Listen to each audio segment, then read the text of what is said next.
ಆತ್ಮೀಯ H16 news ವೀಕ್ಷಕರೇ, ನಾನು ನಿಮ್ಮ MI ಅಥವಾ ಮಲ್ಲಪ್ಪ ಜೋದವರು. ನಾನೊಂದು ಇವತ್ತು ಬಹಳ ಪ್ರಮುಖವಾದ ವಿಷಯವನ್ನು ಸಹಕಾರಿ ರಂಗದ ಕುರಿತಾಗಿ ನಿಮ್ಮ ಮುಂದೆ ಚರ್ಚೆ ಮಾಡಬೇಕಂತೇಳಿ, ಅದರಲ್ಲೂ ರೈತರೊಂದಿಗೆ. ಯಾಕೆಂದರೆ ಸರ್ಕಾರಗಳು, ಕೇಂದ್ರ ಸರ್ಕಾರ ಆಗಿರ್ಬೋದು, ರಾಜ್ಯ ಸರ್ಕಾರ ಆಗಿರ್ಬೋದು, ಇವರಾರೂ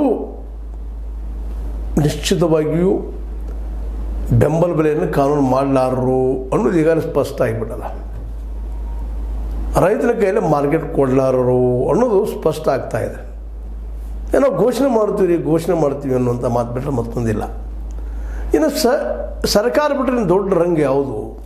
ಸಹಕಾರಿ ರಂಗ. ಅದ್ರ ಹೆಚ್ಚಿಗೆ ರೈತರಿದ್ದಾರೆ ಎಲ್ಲ ಕಡೆ, ಆಲ್ ಓವರ್ ಇಂಡಿಯಾದಲ್ಲಿ ಹೆಚ್ಚು ಕಡಿಮೆ ರೈತರ ಸಹಕಾರ ಮಾಡಿಕೊಂಡು ಶುಗರ್ ಫ್ಯಾಕ್ಟ್ರಿ ಮಾಡೋದು, ನೂಲಿನ ಫ್ಯಾಕ್ಟ್ರಿ ಮಾಡೋದು, ಅನೇಕ ಬ್ಯಾಂಕ್ಗಳನ್ನು ತೆರೆಯೋದು ನಾವು ನೋಡ್ತಾ ಇದ್ದೀವಿ. ಬ್ಯಾಂಕ್ಗಳಂತೆ ಸಾಕಷ್ಟು ಸಹಕಾರಿ ಸಂಘಗಳು ಯಶಸ್ವಿ ಆಗಿದಾವೆ.